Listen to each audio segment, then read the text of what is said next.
حضرت ابی ملیکہ رضی اللہ تعالیٰ عنہ تابعی ہیں. امام بخاری علیہ رحمہ نے دیگر محدثین نے ان سے روایات لی ہیں. فرماتے ہیں میں 30 اصحاب رسول سے ملاقات کی اور ہر ایک کو آخرت کے بارے میں ڈاڈا فکر مند پایا. ہر بندہ یہ کہتا تھا میرا خاتمہ ٹھیک ہو جائے. یہ کون کہہ رہے ہیں؟ جنہوں نے حضور کو دیکھا. آج پیر بھی کہتا ہے بس میرے مرید ہو گئے تم سیدھے جنتی ہو، اور مرید بھی کہتا ہے کہ ٹھیک ہے ہمارا پیر بڑا اونچا ہمیں لے جائے گا. اللہ اکبر، حضور سے بڑا پیر کوئی نہیں، صحابہ سے بڑا مرید کوئی نہیں. 30 اصحاب سے ملا ہوں، 30 کے 30 ہی ڈرتے تھے ہمارا خاتمہ ٹھیک ہو.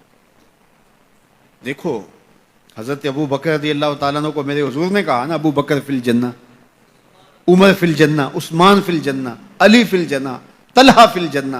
ان کو جنت کی بشارت دی ہے. لیکن صدیق اکبر کیا کہہ رہے ہیں؟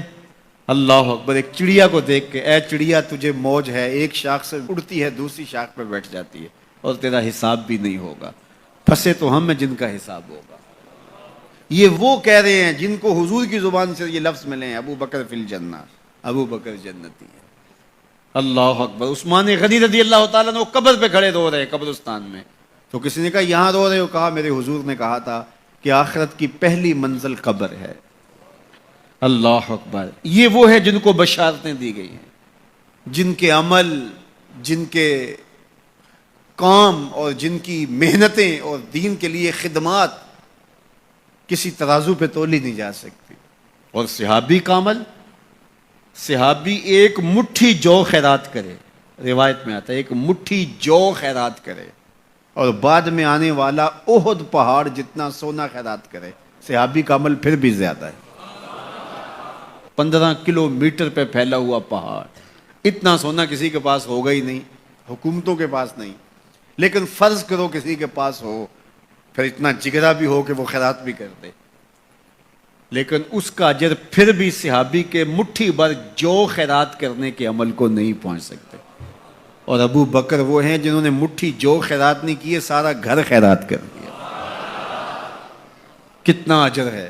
لیکن پھر بھی کہا کہ چڑیا تجھے موج ہے، ایک شاخ سے اڑ کے دوسری شاخ پہ بیٹھ جاتی اور تیرا حساب بھی نہیں ہوگا، پھنسے تو ہم ہیں جن کا حساب ہوگا.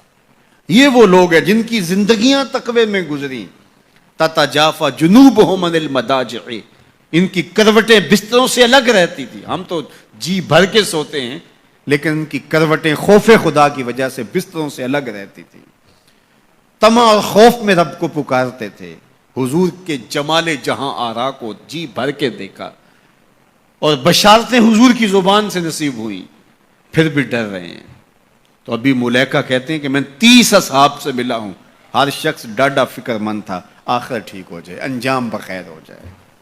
یہ واقعی بڑی مشکل منزل ہے. منزل کو پہنچے لوگ برباد ہو جاتے ہیں. بلعام بن باورا کی مثال ہمارے پاس نہیں ہے.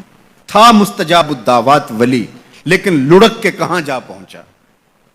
زبان کی لغزش نے اس کو کہاں تک پہنچا دیا. پھر زبان لٹک گئی اور کتے کی طرح مٹی چاٹتا تھا. اور قرآن نے کہا مثلہ کمثل الکلب، اس کی مثال کتے کی مثال ہے.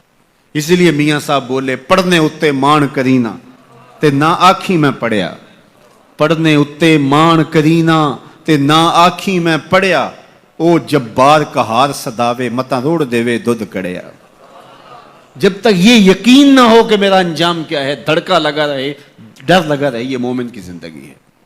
ہر وقت خوف طاری رہے، یا اللہ میرا انجام ٹھیک کر دینا. رنگا رنگ سہیلیاں پرن کڑے، پر پریا اس دا جانیے جس دا توڑ چڑھے. کہاں کہاں پہنچے لوگ. یہ خود عزازیل شیطان چپے چپے پہ اس نے سجدہ کیا تھا، حتیٰ کہ مقبول بارگاہ ہو گیا. زمین کا کوئی کونا نہیں تھا جہاں پر اس نے سجدہ نہیں کیا تھا. عبادات اتنی کی، اللہ نے مقبول کر لیا. بیت المعمور کا امام بن گیا. اللہ اکبر. فرشتوں کا استاد بن گیا، معلم الملکوت بن گیا. جن ہونے کے باوجود فرشتوں کا امام اور مقتدا بن گیا. لیکن ایک لغزش نے کہاں پھینکا. قیامت تک لعنتیں برس رہی ہیں. اس لیے جب تک انجام بخیر نہ ہو جائے اتنی دیر تک دھڑکا لگا رہے. یہ مومن کی زندگی.